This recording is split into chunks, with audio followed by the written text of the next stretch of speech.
All, travel നോട്ട്സിൻ്റെ പുതിയൊരു വീഡിയോയിലേക്ക് എല്ലാവർക്കും സ്വാഗതം. ഞങ്ങളിവിടെ ഒരു ഗോ കാർട്ടിങ്ങിന് വന്നേക്കുവാണ്. കൂടെ പ്രദീപും ഉണ്ട്.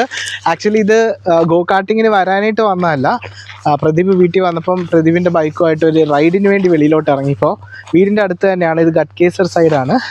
അപ്പോൾ ഇവിടെ വന്നപ്പോഴത്തേക്കിന് ഇവിടെ ഞാൻ നേരത്തെ വന്നിട്ടുണ്ട്. അപ്പോൾ ഇങ്ങനെ വരുന്ന വഴിക്ക് പ്രദീപിനോട് പറഞ്ഞ് നമ്മുടെ വീടിൻ്റെ അടുത്ത് ഗോ കാർട്ടിംഗ് ഉണ്ട്, അങ്ങനെ ഇങ്ങോട്ടേക്ക് വന്ന് ജസ്റ്റ് ഒന്ന് വന്നതാണ്. അങ്ങനെയാണെങ്കിൽ പ്രദീപ് പറഞ്ഞു അങ്ങനെയാണെങ്കിൽ നമുക്ക് ഗോ കാർട്ടിങ്ങും കൂടെ ചെയ്തേക്കാമെന്ന് പറഞ്ഞ് അങ്ങനെ ഞങ്ങൾ ഗോ കാർട്ടിങ്ങിന് വന്നതാണ്. ഇത് എക്സാക്ട് ലൊക്കേഷൻ ഗഡ്കേസറിൻ്റെ അടുത്തായിട്ട് വരും. അതായത് എക്സിറ്റ് നമ്പർ ORRൽ എക്സിറ്റ് നമ്പർ 9ൻ്റെ അടുത്തായിട്ടാണ്. 9ൻ്റെ എക്സിറ്റിൻ്റെ അവിടെ നിന്ന് എനിക്കൊന്നൊരു 1 കിലോമീറ്റർ മാക്സിമം ഉണ്ടാവും.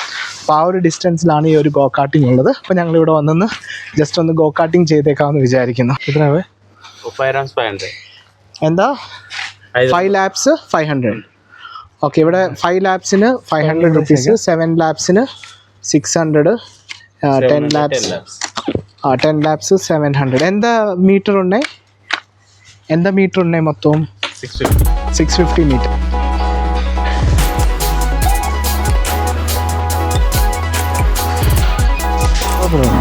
പ്രദീപേ, അങ്ങനെ ഞങ്ങൾ ടിക്കറ്റ് എടുത്തു, ഗോ കാർട്ടിങ്ങിന് പോവാണ്. ഇവിടെ ഒരു 4 കാർട്ടാണ് കിടക്കുന്നത്, അപ്പോൾ അവരത് എടുക്കുവാണ്. ഏതായാലും പോയിട്ട് വരാം. ഇവിടെ നേരത്തെ ഞങ്ങൾ വന്ന വീഡിയോ കിടപ്പുണ്ട്, കുറച്ച് എനിക്ക് തോന്നുന്നു 2-2.5 വർഷം മുൻപാണ്. ഡിക്ലറേഷൻ ഫോം ഉണ്ട്, അത് നമ്മൾ എഴുതി കൊടുക്കണം. ഞാൻ നേരത്തെ ചെയ്തിട്ടുണ്ടായിരുന്നു, ഓർക്കുന്നുണ്ട്.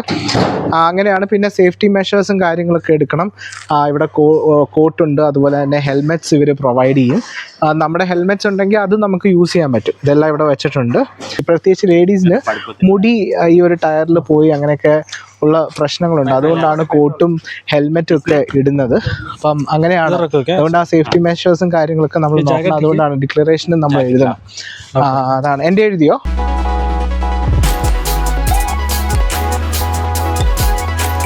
എൻ്റെ പ്രദീപ് ആദ്യമായിട്ടാണോ ചെയ്യുന്നത്? ഞാൻ ആദ്യമായിട്ടല്ല, ഞാൻ പ്രോ ഡ്രൈവറാണ്. ആണോ? ഗോ കാർട്ടിങ്ങിന്റെ എവിടാ ചെയ്തിട്ടുള്ളത്? ഞാൻ നാട്ടിൽ ചെയ്തിട്ടുണ്ട്. ആണോ? എങ്ങനെ നിങ്ങൾ റേസ് ആയിട്ട് ചെയ്തിട്ടുണ്ടോ? റേസ് ആയിട്ട്. ഓ, അടിപൊളി. ഓക്കെ, എത്ര പേരുടെ ടീം? എത്ര പേരായിട്ട്? ഫ്രണ്ട്സ് ആയിട്ട് പോകുമ്പോഴത്തേക്കും നമ്മള് എന്നാ പിന്നെ ഒന്ന് ഇത് ചെയ്യാലോ, അങ്ങനെ കയറിയാ.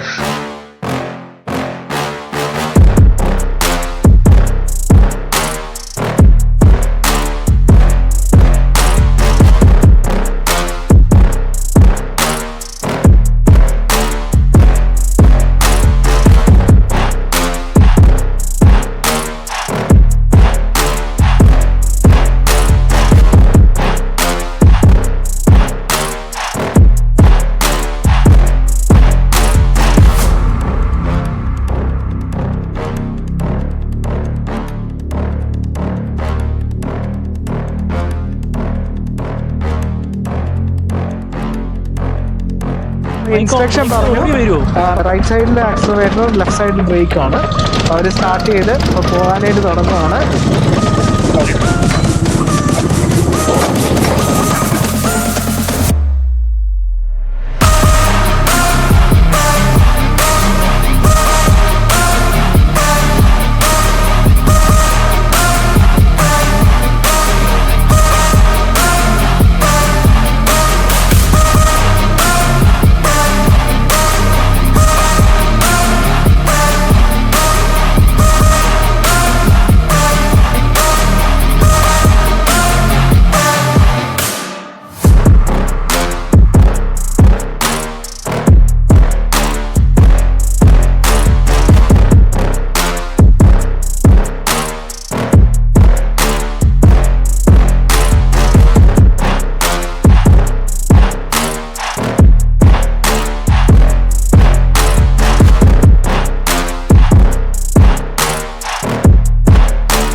അതുപോലെ തന്നെ ഇവിടെ കുറേ ഗെയിംസും ആക്ടിവിറ്റീസ് ഒക്കെ ഉണ്ട്. അപ്പോൾ ഇതാണ് നമ്മുടെ റേസിങ് കഴിഞ്ഞിട്ട് ഞങ്ങൾ ഇങ്ങോട്ട് വന്നതാണ്. നമ്മൾ ഇതൊന്നും ഇപ്പോൾ ചെയ്യുന്നില്ല. ഇവിടെ വരുന്നവർക്ക് ഇതൊക്കെ നിങ്ങൾക്ക് കളിക്കുകയൊക്കെ ചെയ്യാൻ പറ്റും.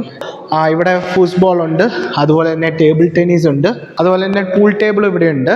അപ്പോൾ ഇവിടെ വരുവാണെങ്കിൽ നിങ്ങൾക്ക് ഗ്രൂപ്പായിട്ടൊക്കെ വരുവാണെങ്കിൽ കുറച്ച് നേരം എൻഗേജ്ഡ് ആയിട്ട് എന്നാ പറഞ്ഞാൽ റേസിങ് മാത്രമല്ല അതിൻ്റെ കൂടെ തന്നെ ഈ കാര്യങ്ങളൊക്കെ ചെയ്യാനുള്ള സ്പേസ് ഇവിടെ ഉണ്ട്. അപ്പം അങ്ങനെയുള്ളൊരു കാര്യങ്ങളൊക്കെ ഇവിടെ പ്രൊവൈഡ് ചെയ്യുന്നുണ്ട്. ഏതായാലും ഞങ്ങൾ 5 ലാബ്സ് എടുത്തോളൂ. അത് കഴിഞ്ഞ് ആൾക്കാർ വരുന്നുണ്ട് പതുക്കെ. സാറ്റർഡേ ആയതുകൊണ്ട്, ഇന്ന് സാറ്റർഡേ ആണ്, അതുകൊണ്ട് തന്നെ IT-ക്കാരും അങ്ങനെയുള്ള ആൾക്കാരൊക്കെ ഇതിനു വേണ്ടി തന്നെ ഗ്രൂപ്പായിട്ട് ആൾക്കാർ വന്ന് റേസിംഗ് എന്നുള്ള രീതിയിൽ തന്നെ ആൾക്കാർ വന്ന് ചെയ്യുന്നുണ്ട്. നമ്മൾ ജസ്റ്റ് ഒന്ന് ചെയ്തെന്നേ ഉള്ളൂ.